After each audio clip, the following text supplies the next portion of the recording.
Hello friends, मैं हूं रविचंद्रा और आज बात करेंगे महत्वपूर्ण प्रश्नों के बारे में। पार्ट नंबर 4 है ये। इससे पहले मैं 3 करा चुका हूं। काफ़ी महत्वपूर्ण प्रश्न हैं और आज के भी काफ़ी महत्वपूर्ण प्रश्न हैं। कुछ जनसंख्या से रिलेटेड भी क्वेश्चन हैं। इसमें देखते हैं। सबसे पहला क्वेश्चन है, निम्न में से कौन सा एक कथन गलत है? यानी 3 सही हैं, 1 गलत है, उसको निकालना है।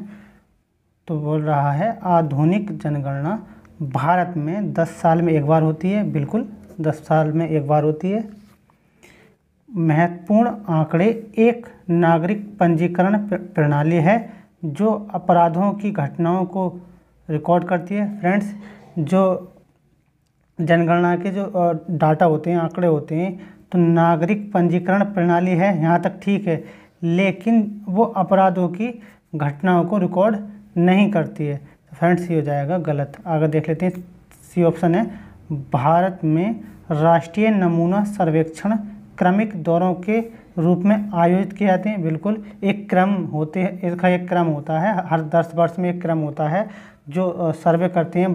भारत में राष्ट्रीय नमूना सर्वेक्षण दौरा करते हैं, यानी सर्वे करते हैं और उसके रूप में जो है आयोजित किए जाते हैं। तो ये भी ठीक है। आगे देख लेते हैं। डी ऑप्शन है, एक देश जनगणना की सबसे बड़ी ताकत यह है कि यह एक देश के सभी लोगों को शामिल करती है। बिल्कुल फ्रेंड्स, जनगणना की सबसे बड़ी ताकत यह है कि एक देश के सभी लोगों को, यानी आप अगर देखेंगे अंडमान निकोबार हो, चाहे लक्षद्वीप हो, चाहे कोई सा अपने आसपास का जो रीजन है, चाहे अपना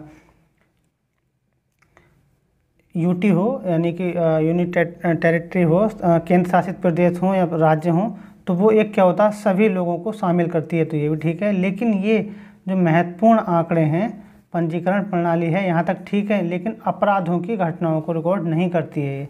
आगे देख लेते हैं फ्रेंड्स। लिस्ट 1 है, लिस्ट 2 है।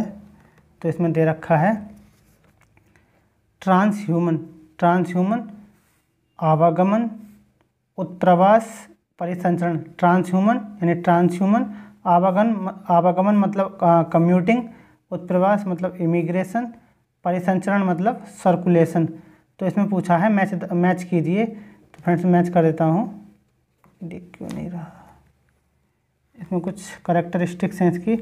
तो ट्रांसह्यूमन फ्रेंड्स वो होता है जो पहाड़ियों के ऊपर और नीचे मौसमी आवागमन होता है। यानी कि ट्रांसह्यूमन का मतलब होता है जब मनुष्य मौसम के अनुसार पहाड़ों से ऊपर या नीचे की ओर जाता है, उसको ट्रांसह्यूमन बोलते हैं। यानी एक का सी हो जाएगा ये मैच। आवागमन यानी कम्यूटिंग का मतलब होता है, कम्यूटिंग जोन वो होता है जब हम घर से, अपने घर से, मान लीजिए हमारा घर है ये, यहाँ से कार्यस्थल की ओर जाते हैं, तो उसको कम्यूटिंग यानी कि आवागमन कहते हैं। उत्प्रवास यानी एमिग्रेशन। एक इमिग्रेशन होता है, एक एमिग्रेशन होता है। इमिग्रेशन का मतलब होता है अंतर्राष्ट्रीय सीमाओं के पार प्रवास, यानी हम एमी यहाँ से जाते हैं, एमी मतलब आते हैं। तो इससे हो जाएगा। परिसंचरण सर्कुलेशन का मतलब होता है अल्पकालिक दोहराव चक्रीय। तो इसका ये हो जाएगा फ्रेंड्स। आगे देख लेते हैं। कहा है दृश्य स्पेक्ट्रम में, एक मिनट फ्रेंड्स, शायद कम दिख रहा है। दृश्य स्पेक्ट्रम में किस रंग की आवृत्ति सबसे अधिक होती है?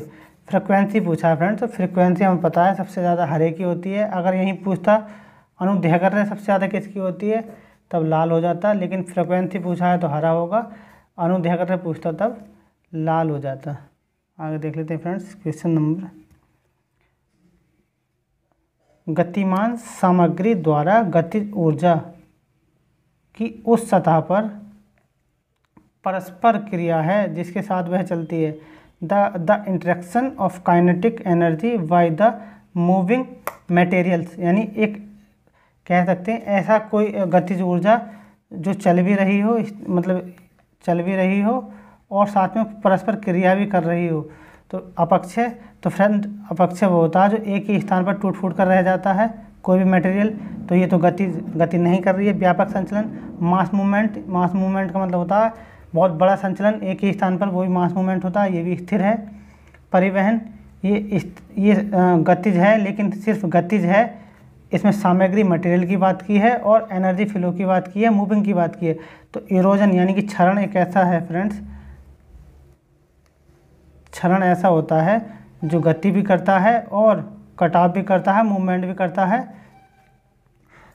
और डिपॉजिट भी करता है। इरोजन डिपॉजिट भी करता है और क्षरण भी करता है, यानी कि गतिमान सामग्री है जो गतिज ऊर्जा की उस सतह पर परस्पर क्रिया करता है, तो इसका होगा इरोजन। आगे देख लेते हैं फ्रेंड्स और कुछ क्वेश्चन है।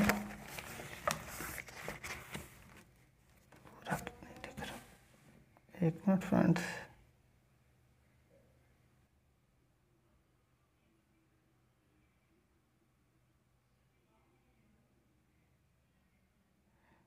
इसमें और पूछा गया है फ्रेंड्स, निम्न में से कौन सा प्रवास का परिणाम है?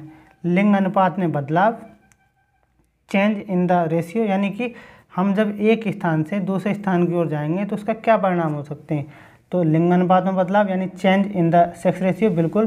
अगर मान लीजिए हम यहाँ से यूपी से अगर महाराष्ट्र जाएंगे तो वहाँ का जो सेक्स रेशियो वो चेंज हो जाएगा, बिल्कुल, क्योंकि किसी भी स्थान पर अगर हम जाते हैं तो वहाँ का बहुत सारे फैक्टर हैं चेंज हो जाते हैं, जैसे लिंग अनुपात बदल जाएगा, क्योंकि ज़्यादा जो माइग्रेट करते हैं वो पुरुष ही करते हैं, तो वहाँ का जो सेक्स रेशियो हो वो चेंज हो जाएगा, बिल्कुल हो जाएगा। साक्षरता और शिक्षा में परिवर्तन, बिल्कुल, यहाँ की साक्षरता और वहाँ की साक्षरता में बहुत ज़्यादा परिवर्तन हो जाएगा। Change in the literacy and education, बिल्कुल हो जाएगा। आयु संरचना में परिवर्तन, बिल्कुल फ्रेंड्स, यहाँ की आयु संरचना और वहाँ की आयु संरचना में परिवर्तन हो जाएगा। Change in the age structure, बिल्कुल।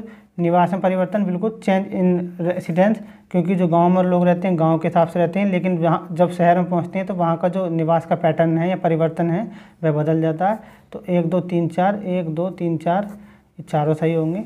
आगे देख लेते हैं फ्रेंड्स, पूछा है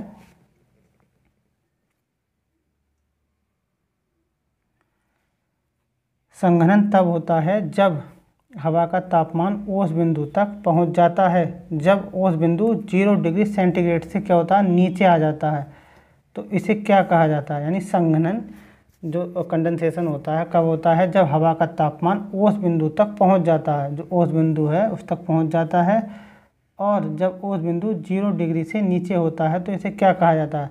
सुपर कोल्ड पॉइंट तापमान, तुषार पॉइंट, यानी कि जो फर्स्ट होता है point temperature, ice temperature, cooler temperature. तो फ्रेंड्स सुपर कोल्ड पॉइंट तापमान का मतलब होता है कोई ऐसा जल जो काफ़ी ठंडा होने के बाद भी नहीं जमता है, उसको सुपर कोल्ड पॉइंट तापमान कहते हैं।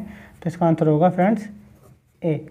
आगे देख लेते हैं फ्रेंड्स, आगे क्वेश्चन है, अखिल भारतीय मृदा और भूमि उपयोग सर्वेक्षण संगठन 1970 के अनुसार भूमि उपयोग क्षमता वर्ग का बी वर्ग निरूपित करता है। यानी जो आपने देखा होगा मिट्टी के कई सारे वर्ग होते हैं, एक ओ परत होती है, ए परत होती है, ई परत होती है, बी परत होती है, सी परत होती है।